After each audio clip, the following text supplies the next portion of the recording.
Bowyer, a man with more than 20 years flying experience under his wing, so to speak, saw something extraordinary which later made those headlines as he flew at 4,000 feet near Guernsey.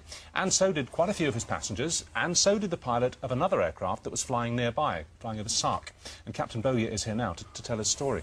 Thank you for coming in, and thank you for speaking out, because I know from private conversations I've had over the years with the commercial pilots, sometimes when I'm up in the cockpit with them, they do see things, and they tend not to report them because they don't want to be laughed at or have their careers jeopardised. Exactly right, so why have you decided to speak out about it?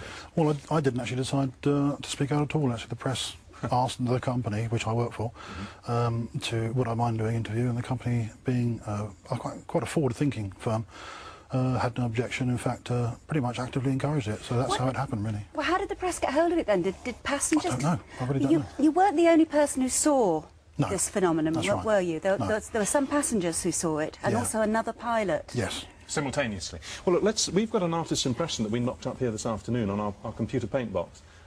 Is that kind of what you saw? Is that a reasonable... No. Oh, well, it's the best we did. I'll be honest, yeah. Well, hold that picture. Well, you describe it to us. Well, it was a brilliant yellow object. The brightness you've got there, about 2/3 from left to right, it was a graphite grey section. If you want to call it a fuselage, we don't know yet what it was. We're looking into it. And how big was it? It's difficult to say once again, but I saw it from 50 miles away. So any object from 50 miles away must have been fairly enormous. Well, what, about a mile long?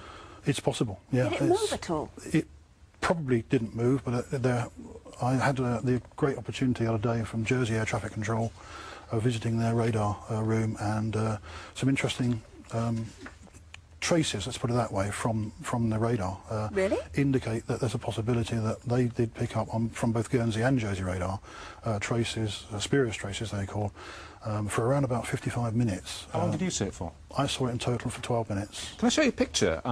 This is, I'm sure you've seen this picture. It's of lenticular clouds, a very rare but known formation. This was taken some years ago. Could it have been something like that? Could it have been some very, very strangely formed cloud, do you think? No. Well, I think highly unlikely. I've seen lots of lenticularis in my time, but just doesn't look like a cloud. Well, you've seen a lot of clouds over the last 20 years. I also had the opportunity of looking at these objects, there were two of them, through binoculars, 10 times magnification, and in my view, a very definite object inside controlled airspace, which shouldn't have been there.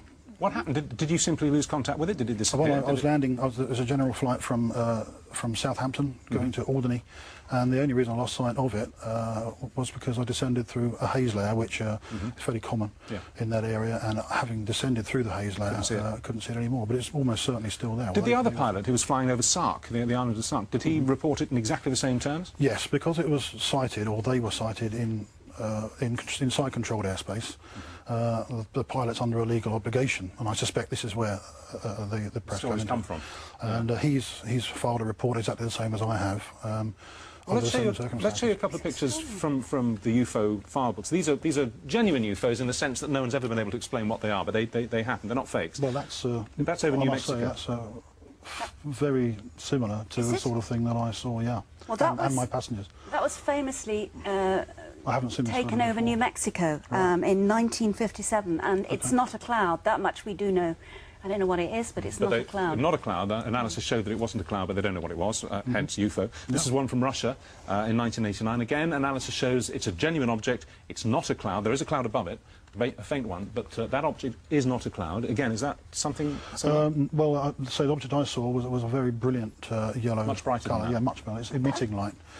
Good. It was emitting. You think it was emitting light? Well, there was cloud above it and all the way down to Guernsey. And, so it couldn't have been reflecting sunlight then? Yeah. Well, that was what I first thought before I looked at it through the binoculars, that there's a lot of vineries called greenhouses in Guernsey, and the sun may have been reflecting from one of these vineries to the aircraft.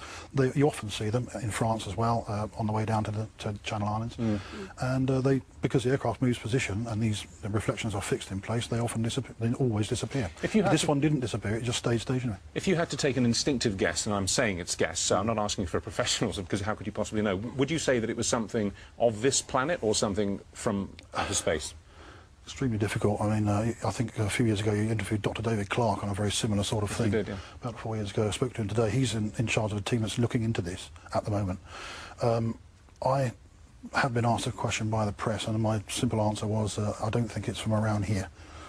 I can't speculate any further than that. But there is some information which is now being looked at, and hopefully better come back one day and give you an answer to this. But at the moment, it's an unknown. When you fly now, I mean, do you have a sort of slightly heightened awareness of what may be going on around you?